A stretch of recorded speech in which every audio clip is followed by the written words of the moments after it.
new one from eBay. See what it looks like.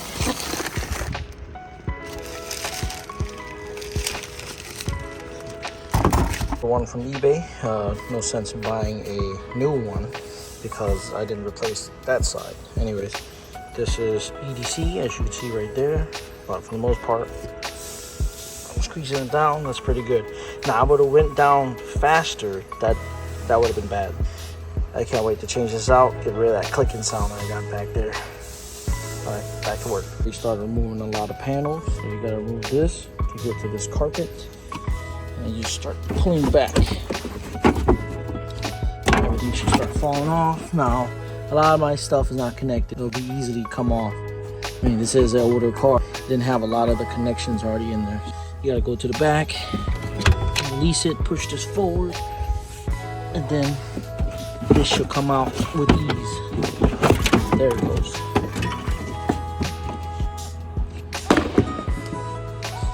And then I have EDC right here, so then I gotta just remove this.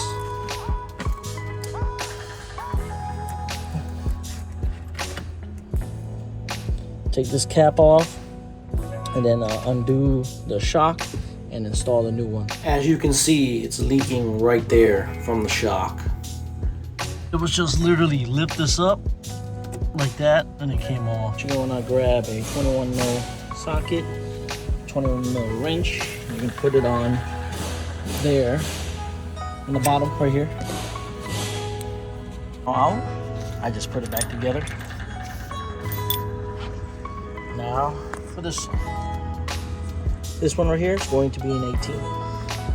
So, put that on there, like so, and just pop it out. All right, now the bolt is out. It's gonna look like that. Be careful when you remove the bolt. It's gonna kind of like have some tension, so you're gonna have to put a jack on here to lift it back up. With that being said, I'm now going to loosen up the top, which is inside. I have the bolt up there already. It's back there. It told me it was 7/8, so we'll see. We'll see if that's a 7/8. Cause they didn't have a 22. To remove this,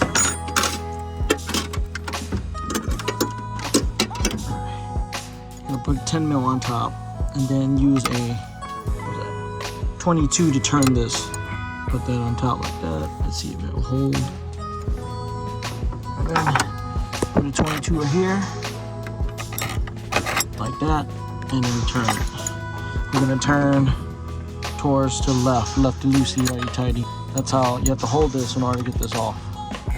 It's a pain in the butt, but it'll come off. Once it reaches near the end, you can literally twist it off, and then you just grab it from the bottom and go ahead and install a new one. Should be able to just pull it down. Yep, just like that. I put this much smart stuff. Put it freaking that way when you fall. Screw in there.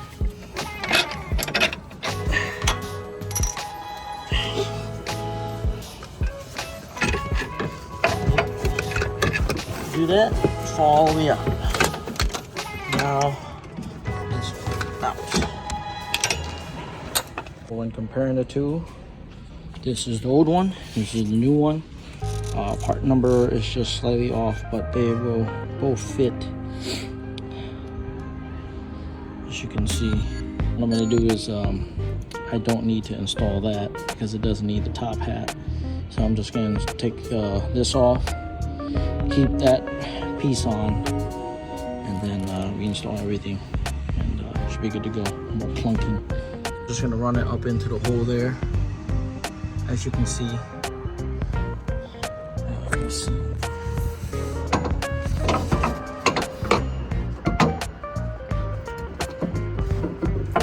Top down, turn the suspension this way. Yeah, there you go, like that first. So you're gonna go like that. So that has to go in first from this angle, and then you can set it right there. Put in your pieces, and then you're good to go. Pieces as in these, your bolts. Take your nut and then put it on the head. There you go. You have to do the same thing when you tighten it. It's gonna be fun. Same method. This way, and then tighten this down. Same method. Put this on here and tighten this down with that 22. Oh, fun times. Instead of using a wrench and another wrench, just use a ratchet, the 10 mil. Hold this and then just see if I can hold it cord at the same time.